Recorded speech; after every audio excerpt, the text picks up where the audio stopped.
अस्सलाम वालेकुम नाज़रीन, मैं हूँ रामीन सैयद और आप देख रहे हैं प्रोग्राम ज़ेरे बहस। नाज़रीन, खबर ये सामने आती है कि हुकूमत तहरीक इंसाफ से बराह रास्त बातचीत करना चाहती है, जिसके लिए राना सनाउल्लाह की ड्यूटी लगाई जाती है कि वो महमूद खान अचकज़ई से बात करें, जिनको बानी PTI ने ये जिम्मेदारी दी थी कि पार्टी के कन्विंस करने पर वो भी कि हुकूमत से मुज़ाकरात का अगर कोई दरवाज़ा खुलता है जो कि ज़रूरी भी है तो उस पर बात कर ली जाए। मगर जहाँ एक तरफ खान साहब की बड़ी कैटेगोरिक स्टेटमेंट सामने आ चुकी हैं कि वो नून लीग, पीपल्स पार्टी और MQM से कोई मुज़ाकरात करना नहीं चाहते, वहीं नून लीग में भी PTI से मुज़ाकरात को लेकर कुछ मुतज़ाद सी खबरें सामने आ रही हैं। एक तरफ खबर ये आई कि PTI से बराह रास्त मुज़ाकरात करना चाहती है हुकूमत, और अब से कुछ देर पहले नवाज शरीफ साहब ये स्टेटमेंट दे देते हैं कि अगर आवाम को रिलीफ देना है तो तमाम हुकूमतों को और तमाम सियासी जमातों को इकट्ठा बैठना पड़ेगा। मगर दूसरी जानिब नून लीग के अहम रहनुमा इस बात से अग्री करते नज़र नहीं आ रहे, जिनमें से एक हैं एहसन इकबाल साहब, जो कहते हैं कि जब तक PTI 9 मई पर माफ़ी नहीं मांगती मुज़ाकरात नहीं हो सकते, जबकि ख्वाजा आसिफ साहब ये कहते हैं कि मैं PTI से मुज़ाकरात का हामी नहीं हूँ। तो क्या चल रहा है नून लीग के अपने अंदर, इन मुज़ाकरात को लेकर बात करेंगे। प्रोग्राम के पहले हिस्से में हमें ज्वाइन कर रहे हैं सीनियर तज़ियाकार नजमुल साकिब साहब, राव खालिद साहब और साकिब बशीर हमारे साथ मौजूद हैं। आप सभी का बहुत शुक्रिया। नजमुल साकिब साहब, आप बड़ी पॉजिटिव बातें करते हैं, ये बताएं कि इन मुज़ाकरात का आपको कोई पॉजिटिव आउटकम आता नज़र आ रहा है, in case provided the fact कि ये हो जाए मुज़ाकरात? अभी तक तो नहीं हुए, काफ़ी अरसे से सुन रहे हैं हम।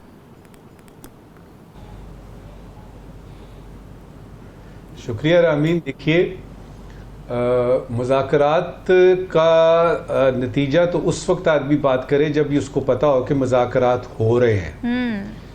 हम तो पिछले काफ़ी अरसे से सुन रहे हैं, कभी हाँ होती है कभी ना होती है, और इस हाँ ना के चक्कर में जो अवाम है वो सिर्फ उसके पास एक उसके पास ऑप्शन है, और वो ये है कि वो बिजली के बिलों को देखे, दिल को थामे, आसमान की तरफ देखे, दुआ करे कि या बारी ताला इस हाँ ना के मुज़ाकरात वगैरह में हम कहाँ पे हैं। सबसे पहली बात। दूसरी बात ये कि ये जो NRO की आपने बात की ना अभी, कि उनके एक वजीर ने कहा कि जब तक 9 मई फलाना, और उन्होंने बड़े धड़ल्ले से कल कहा कि जी NRO उनको आपको नहीं मिलेगा। सवाल ये है सबसे पहला कि NRO आपने देना है, और जब आपकी बारी आई थी तो NRO जो है वो किसी हुकूमत ने दिया था। NRO ये जो नेशनल रिकंसिलिएशन ऑर्डर है, ये ऑर्डर आता कहाँ से है और किसके ऑर्डर पे सारे जो है वो तरतीब से हो जाते हैं? तो मुज़ाकरात अगर करने हैं तो इमरान को आपके क्या समझा हुआ उसको नहीं पता, यानी बानी PTI को, इमरान खान साहब को नहीं पता कि मुज़ाकरात किस जगह पे करने हैं। तो ये ऐसे ही है कि जिस तरह कहा जाए कि जी मैंने बिल्कुल ही माफ करना, वो आपसे माफी मांग कौन रहा है? आप कहें जी हमने NRO नहीं देना, आपसे मांग कौन रहा है? तो सबसे पहले तो किबला दुरुस्त करते हैं इन मुज़ाकरात का। देखिए, हुकूमत के साथ मुज़ाकरात करके खान ने लेना क्या है? वो कोई ऐसी चीज मुझे बता दीजिए जो खान को चाहिए और वो हुकूमत दे सकती है। एक भी नहीं है। तो जो सवाल ही पैदा नहीं होता उनके पास क्या है। दूसरा, हुकूमत ने खान के साथ मुज़ाकरात करके क्या लेना है? एक भी चीज ऐसी नहीं है जिस पे खान तैयार होगा। तो ये तो मुज़ाकरात की सारी जो औकात, बिसात और वक़्त है वो हमने एक तरफ कर दी। असल मुज़ाकरात जहां पे होने हैं, असल मुज़ाकरात जहां पे होने हैं, वहां पे होने की शुनीद है, इसीलिए ये इतना गमो गुस्सा है। अच्छा। और ये कहा जा रहा है, जिस तरह आपने बताया ना कि अचकज़ई साहब को जो है वो बीच में डालते हैं, कि अब आलम ये आ गया है कि अगर कल मुझे और आपको ये खबर मिले कि राना सनाउल्लाह, जिनको ये तफवीज़ की गई है जिम्मेदारी, राना सनाउल्लाह अपने जलाओ में 10 और लोगों को लेके तो अडियाला पहुंचे हुए हैं। अच्छा। और ये सीन देखिए ना। क्योंकि इस वक्त जो हाँ बिल्कुल ये हो सकता है, मेरे प्यारे पाकिस्तान में ये ऐन मुमकिन है कि ऐसा हो। अच्छा। कि वो उनको वहां खुद जाना पड़े और कहें जी आइए खान साहब ये जो है ना हम आपसे बात करते हैं। अब चलते हैं आगे। ये जो दूसरी तरफ सिलसिला शुरू हुआ है ना बंदूक देने का और उसके बाद फूल पेश करने का, जरदारी साहब बंदूक दे रहे हैं और वो फूल दे रहे हैं, या उसके साथ एक दो चीजें और भी आप कर ले, ये सारा होगा आपका ये जो मौलाना साहब के गिर्द घूम रहा है ना इस वक्त, जुडिशियल पैकेज और उस पर नंबर गेम। एक आपको बताता हूं कुलिया इस वक्त कि आपको किस वक्त पता चलेगा कि हवा ने क्या रुख बदल लिया है और वो हवा स्टेबल हो गई है।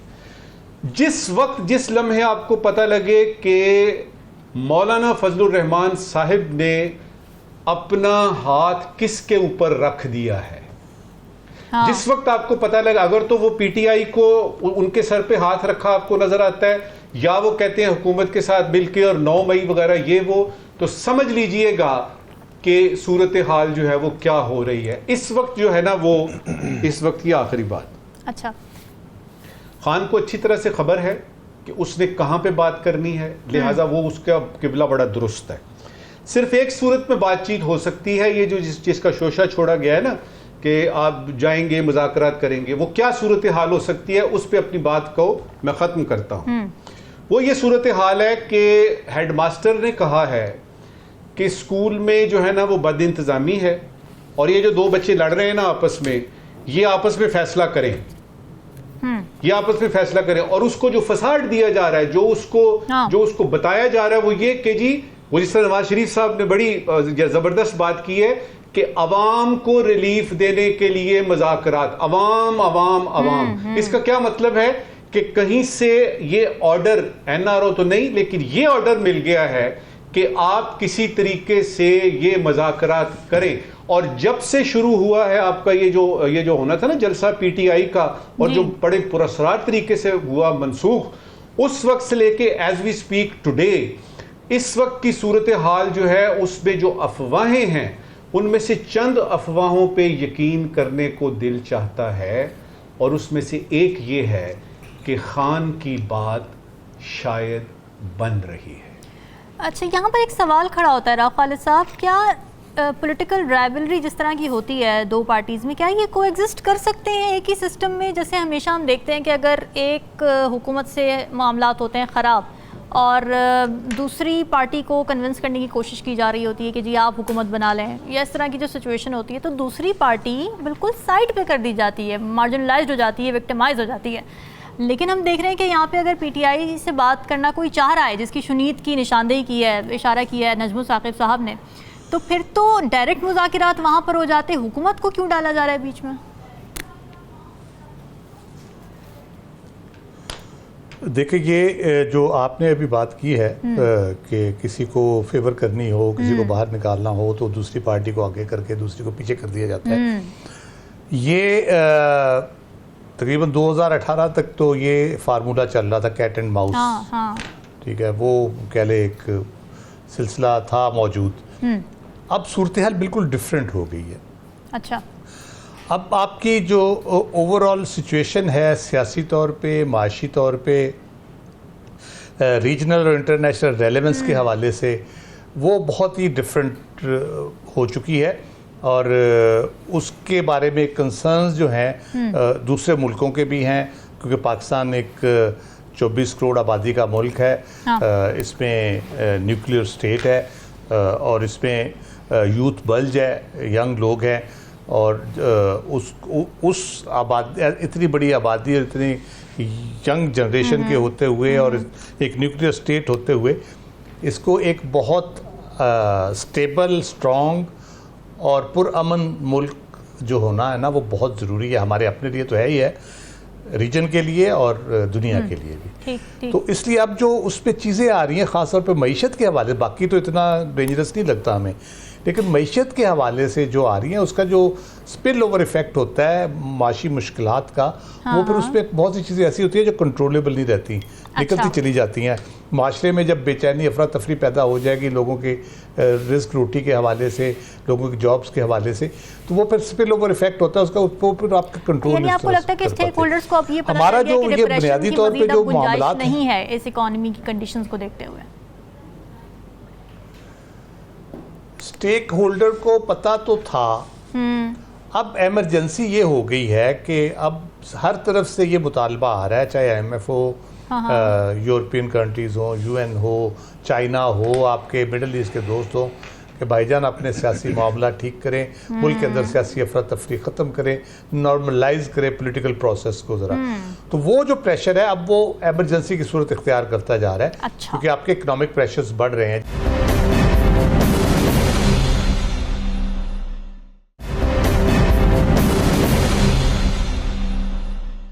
आज की आप रिपोर्ट ले लें, FBR का जो टारगेट है वो मिस हुआ आपका 111 बिलियन से जी।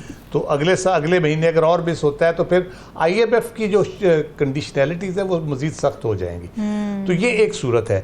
दूसरी सूरत ये जो नजमुल साकिब साहब ने फरमाया कि कोई विंडो खुली है पर कोई बात हो रही है कहीं पे, तो उसमें भी ये शामिल वाजा होने के लिए हुकूमत ये कोशिश कर सकती है कि हाँ हम भी उसी तरह थे। वो एक ज़बरदस्ती का जैसे होता है कि कोई बंदा घर से रूठ के चला गया था, गांव के बाहर जाके बैठ गया, कोई बनाने आएगा, कोई बनाने नहीं आया उसको। तो शाम को भैंसे वगैरह वापस उनके जानवर जा रहे थे तो वो ज़बरदस्ती एक भैंस की दुम पकड़ के साथ घिसटना शुरू हो गया और शोर मचाना शुरू कर दिया, नहीं मैंने घर नहीं जाना। अच्छा, तो इस तरह की सूरत मुझे लगती है कि राना सनाउल्लाह साहब मुज़ाकरात की बात कर रहे हैं। अपना एहसन इकबाल साहब वो भैंस की दुम के साथ पकड़े हुए हैं। अच्छा। कि 9 मई करते हुए कि नहीं हमने बात नहीं करनी 9 मई का, जब तक वो कोड़ा बरसाए जा रहे हैं। ख्वाजा आसिफ साहब कह रहे हैं जी मुझे तो पता नहीं लेकिन मैंने मशवरा दिया मुज़ाकरात ना किए जाए। मियाँ साहब दिन में मीटिंग में PTI पे बरसते हैं कि उनकी वजह से महंगाई होगी, शाम को जो उनकी स्टेटमेंट जारी होती है वही होती है कि तमाम जमातों से मिलकर एक रिलीफ पैकेज तैयार किया जाए। तो मेरा नहीं ख्याल को क्लैरिटी नून के पार्ट पे है इस सूरत हाल में। ये बात दुरुस्त है कि व्हाट्स ऑन द टेबल कि है क्या। मुज़ाकरात की जब आप बात करते हैं यकीनन कुछ चीज़ें होती हैं ना कि आप ये बात करेंगे, इस तरह करेंगे या इस चीज़ पे बात होगी। तो हुकूमत जो है ख़ासतौर पे PMLN वो क्या कर सकती है PTI के लिए, केसेस के हवाले से, उनके मुकदमात के हवाले से, उनकी रिहाई के हवाले से, या PTI को क्या वो कर सकती है। कोर्ट ने मखसूस नशिस्तों का फैसला कर दिया है, वो इम्प्लीमेंट हो जाना किसी वक्त, ये रोक रहे हैं फ़िलहाल, तो वो इम्प्लीमेंट हो गया तो फिर हुकूमत की मर्जी से तो नहीं होना। एक और सवाल जहन में आ रहा है राव खालिद साहब, है क्या आप करना क्या चाहते हैं, शामिल कर लिया जाए डायलॉग के अंदर, और चले हम हाइपोथेटिकली ये समझ लेते हैं कि सारी जमातें, सारी हुकूमत, हर चीज़ एक पेज पर आ गई है, उसके बाद क्या ऐसी जादू की छड़ी होगी, क्या ऐसा फार्मूला है, क्या ऐसी गारंटी है कि इकॉनमी हमारी इस वजह से बेहतर होना शुरू हो जाएगी क्योंकि सब एक पेज पर है? अच्छा, इसमें सबसे बड़ा मसला जो है ना, बड़ा अच्छा क्वेश्चन है आपका। सबसे बड़ा मसला ये है कि जो गवर्नमेंट के पार्ट पे रियलाइजेशन होना, सूरत हाल की गंभीरता का एहसास होना अपनी जगह पे, ठीक, पब्लिकली उसको रिकग्नाइज करना और उस बुनियाद पे हाथ बढ़ाना दूसरी पार्टियों की तरफ, वो बहुत अहम होगा। अच्छा, मेरा ख्याल है अगर उसको रिकग्नाइज करते हुए गवर्नमेंट ये कहे कि हम ये पाकिस्तान जिस दलदल में जा रहा है या फंस गया है, इससे निकलने के लिए हम बाकी जमातों के बगैर ना निकल सकते हैं ना चल सकते हैं, ये एक मेरा ख्याल है एक टॉकिंग पॉइंट भी हो सकता है और एक मीटिंग पॉइंट भी हो सकता है। ये अगर वो रियलाइज करें और कहें, वो तो कह रहे नहीं जी इकॉनमी ठीक हो रही है, अब डिफॉल्ट का खतरा टल गया, नारे तो वही चल रहे हैं ना, दावे भी वही हो रहे हैं सारे। क्या ये तो आप जब वो सारे करते रहेंगे का भी जेस्चर नहीं जाएगा इससे, अगर हुकूमत ये कह दे कि जी PTI साथ नहीं बैठेगी या सारी जमातें नहीं बैठेंगी तो हमसे नहीं हो रहा काम, या ये मैसेज नहीं जाएगा इसके बाद? बिल्कुल हेल्पलेसनेस तो है, आपको इजहार करने में दिक्कत है अगर, हाँ। तो आप ना करें, आप होता रहने दे, जिस तरह ये मामला चले उस तरह चलने दे इसको। आप इससे निकलेंगे किस तरह? आपको ना आपके पास कोई फार्मूला है, ना आपके पास कोई तरीका है। 2 महीने IMF की किस्त अगर डिले हो जाती है तो आपका कबड़ा हो जाता है उससे, या कंडीशनैलिटीज़ और उसकी आ जाती हैं। लोगों की हालत पहले ही आपके सामने है, सारा जो भी सूरत हाल चल रही है, हम बार बार जिक्र करते भी अच्छा नहीं लगता कि रोज़ हम रोना यही रोते हैं बैठ के कि मामला ठीक नहीं है, ठीक करें ठीक करें ठीक करें। लेकिन रियलाइजेशन होना, रिकग्निशन होना, मैं फिर कहूँगा और बात है, उसका एलानिया इकरार करना, उसके बगैर आप आगे नहीं बढ़ पाएंगे।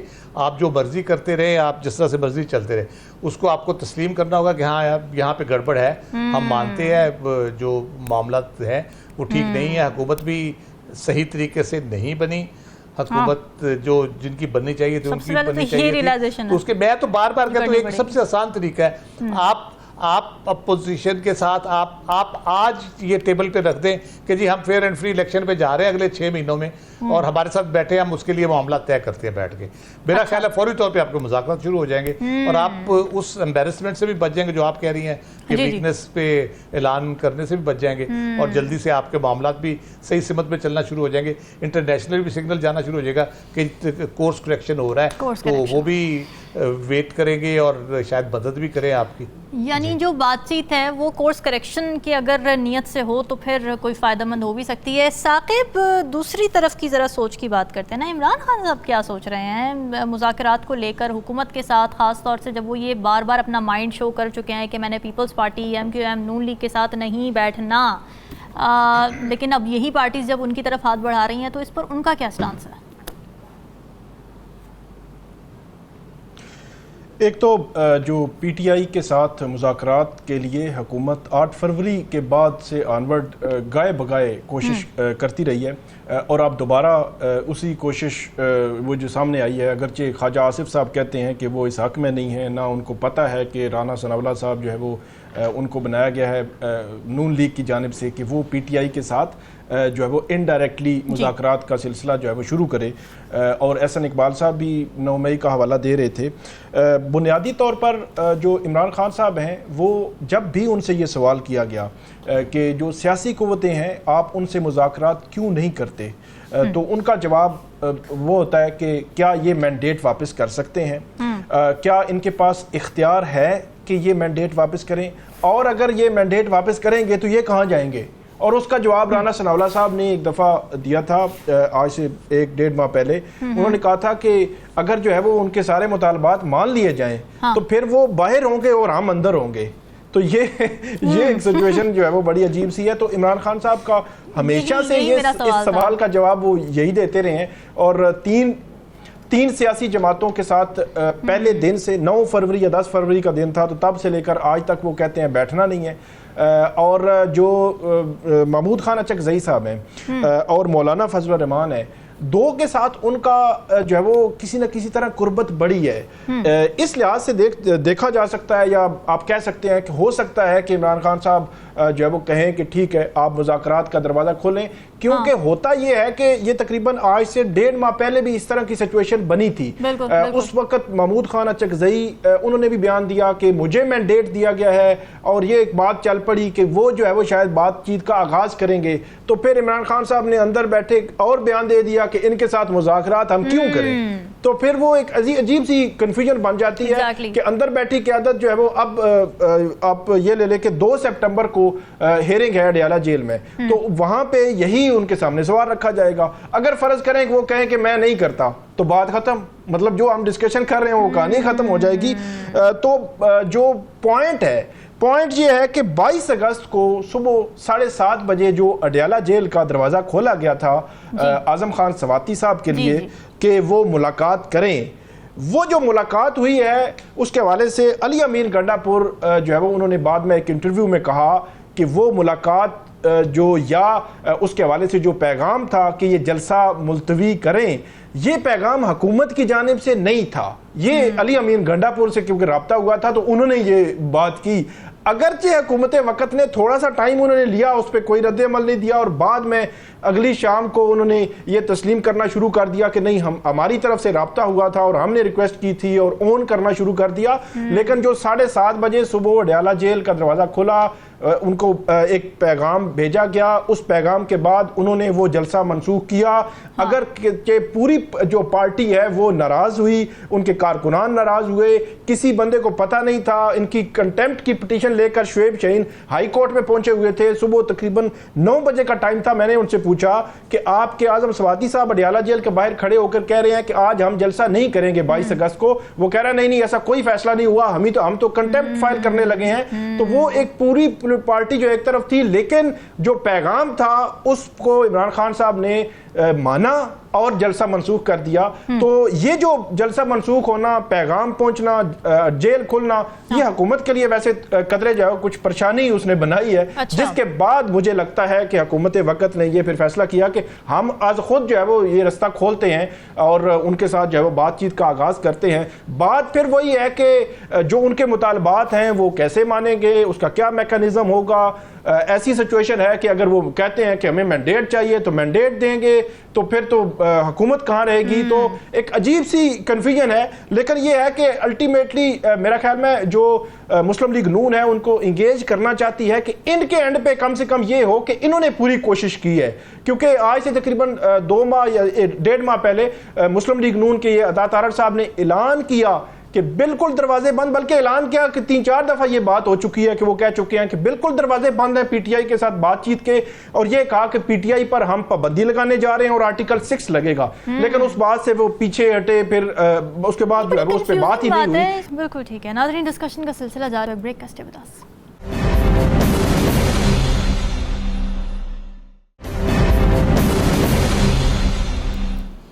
वेलकम बैक नाज़रीन। मौसमियाती तब्दीलियाँ पाकिस्तान के लिए एक बड़ा चैलेंज बनी हुई हैं। एक समुद्री तूफ़ान कराची से कुछ ही दूर के फासले पर टल गया, मगर इसकी वजह से कराची, सिंध और बलूचिस्तान में जो बारिशें हुई उसके असरात काफ़ी तशवीशनाक हैं। इसके अलावा दरियाओं में भी सैलाबी सूरत हाल है, जबकि KP की PDMA की जो एक रिपोर्ट है वो ये बताती है कि खैबर पख्तूनख्वा में जुलाई से अब तक यानी 1 माह के अंदर अंदर बारिशों और सैलाब से 88 अफराद जाँ बहक हो चुके हैं। इसमें इंफ्रास्ट्रक्चर की तबाहकारियाँ भी रिपोर्ट की गई हैं और ये बताया गया है कि बारिशों से ओवरऑल 958 घरों को नुकसान पहुँचा है, 698 घरों को जुज़वी और 260 घरों को मुकम्मल नुकसान पहुँचा है।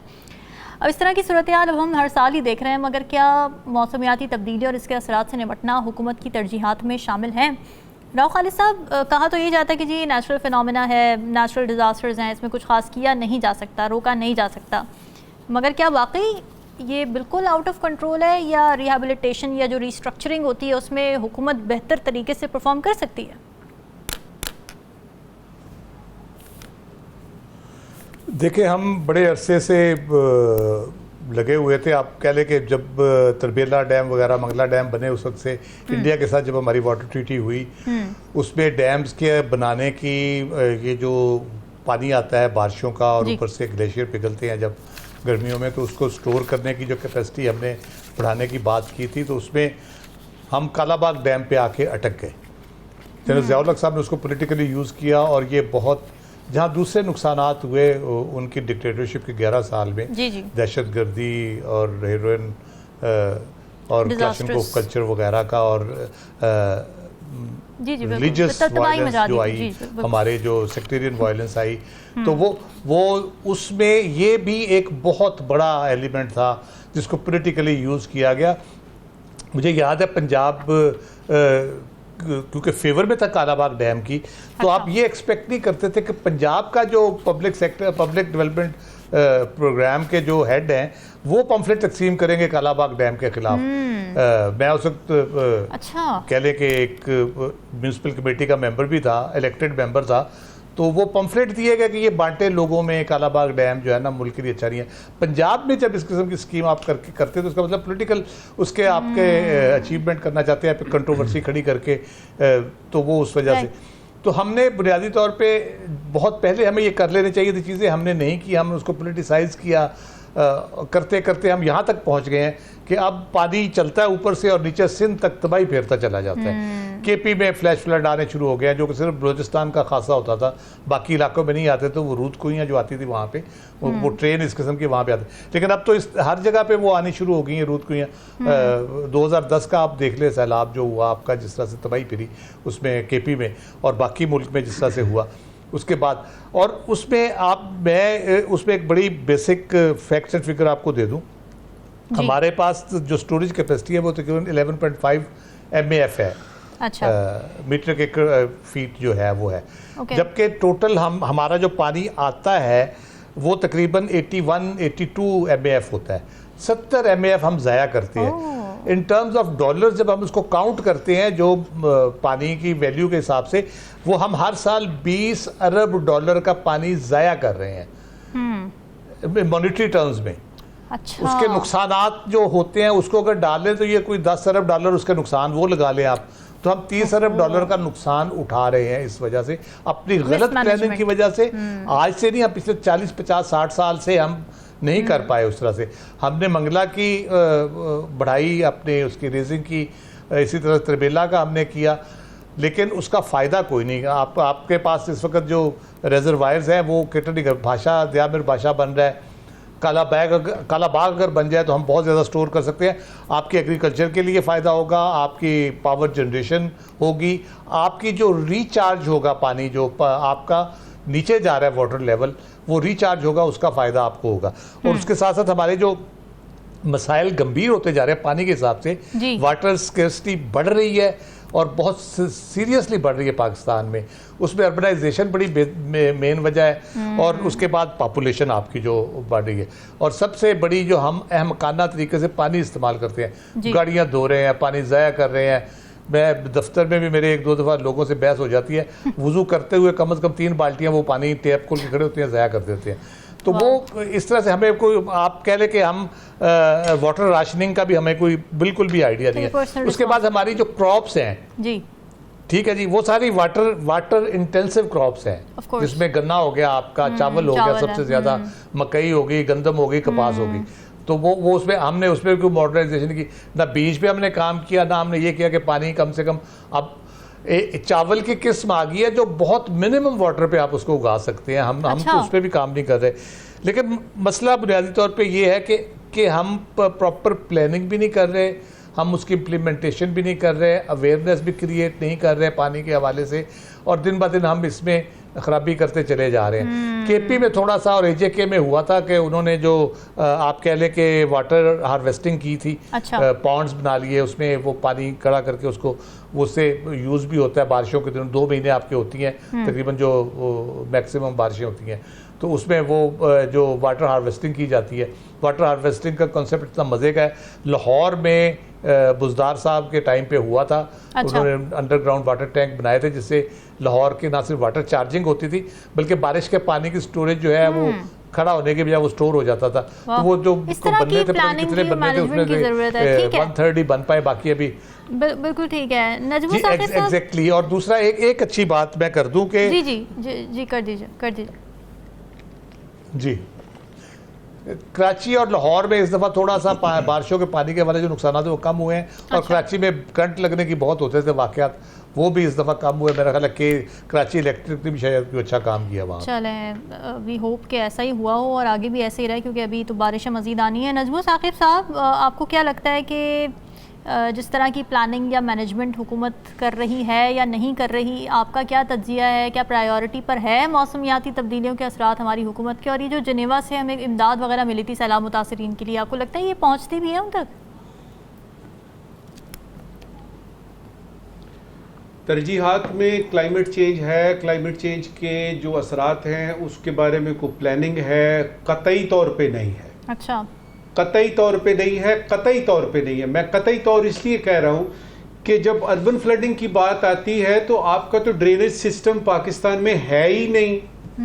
आप उस पर अमल कैसे करेंगे अगर एक सिस्टम मौजूद ही नहीं है? तो फ्लडिंग तो होगी। अच्छा, फिर ये है कि एक फ्लड प्रोटेक्शन प्लान आप बनाते हैं, उसको अपग्रेड करते हैं, लेकिन वो कागजों में ही रहता है।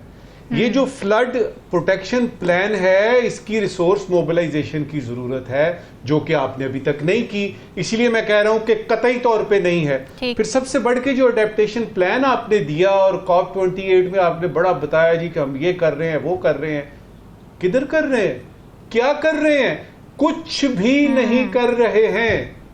अच्छा, अब ये है कि अरेबियन सी की बात करें या बे ऑफ बंगाल की बात करें कि जी वो लो प्रेशर है, लो प्रेशर से हीट आती है, हीट ऊपर जाती है और उसके बाद एटमॉस्फेरिक रिवर्स पैदा होते हैं और बारिश होती है, उसमें तो हम कुछ नहीं कर सकते। मान लिया, माना कि आपका अरेबियन सी पे या बे ऑफ बंगाल पे बस नहीं चल रहा, लेकिन कराची और लाहौर पे तो चलना चाहिए। सही बात है। और उसके लिए ये जो फ्लड प्रोटेक्शन प्लान है आपका, अच्छा बनाया हुआ आपने, आप उस पर कम से कम रिसोर्स मोबिलाइजेशन तो करें। यहाँ पे ये हो रहा है, झगड़े क्या हो रहे हैं असेंबली में, सेनेट में, कि ये जी डेवलपमेंट में किसी MNA को कितने पैसे देने चाहिए। अच्छा, और फिर ये है कि ये जो डेवलपमेंट में ये पैसे हैं या तनख्वाहों में मराआत में ये क्या क्या होना चाहिए। अगर आपकी प्रायोरिटीज ये हैं, देखिए 2-3 बातें आपको जल्दी से बता दूं कि दुनिया के तकरीबन सारे मुल्कों में इस वक्त जो प्लानिंग हो रही है ना, चाहे वो फूड सिक्योरिटी की हो रही है, चाहे वो आपके वाटर सिक्योरिटी की हो रही है, चाहे आपकी मिनिस्ट्रियां आपके डिपार्टमेंट्स चलाने की हो रही है, वो हत्ता के बजट भी आपका जो है उसमें क्लाइमेट चेंज फ्रेंडली पॉलिसीज बन रही हैं। ठीक है। हमारे यहाँ क्लाइमेट चेंज की मिनिस्ट्री का नाम ही सेटल नहीं हो रहा कि इसमें क्या यानी वो होगा। तो उसमें मैंने कतई इसलिए कहा कि मैं इस बारे में जानता हूं। और एक बात आपको और बताऊं कि ये जो घर चले गए हैं ना, ये जो बह जाते हैं या बह रहे हैं या बह जाएंगे, इनका कोई वाली वारिस नहीं है सिवाय खुदा के। उनके हक में दुआ है कि या बारी ताला इनको हौसला देना कि ये कच्चे घर जो है ये दोबारा बन सके। आखिरी बात इस वक्त की जी, जब तक आपने क्लाइमेट चेंज को नहीं समझा कि ये एक बला है और इससे हमने निपटना है, आप इसी तरह से गपशप करते रहेंगे, कागज बनेंगे, पावर पॉइंट प्रेजेंटेशन बनेगी। और जो क्लाइमेट चेंज के माहिरीन हैं, जिनमें एक आयशा खान भी हैं, 4-5 ही हैं हमारे पास जी, इसके माहिरीन, जी। वो ये कह रहे हैं कि अब जो सैलाब आ रहा है वो 2010 से जो शुरू हुआ था सिलसिला, अगले साल इससे भी ज्यादा खौफनाक आएगा। अब इससे ज्यादा कहा नहीं जा सकता। अब यह है कि हुकूमत की तरजीहात में ये है कि नहीं, ये आपके अवाम फैसला करें। नाज़रीन ये सवाल आपके लिए छोड़ के जा रहे हैं, फीडबैक दीजिएगा। हमें दीजिए इजाज़त, अल्लाह हाफ़िज़।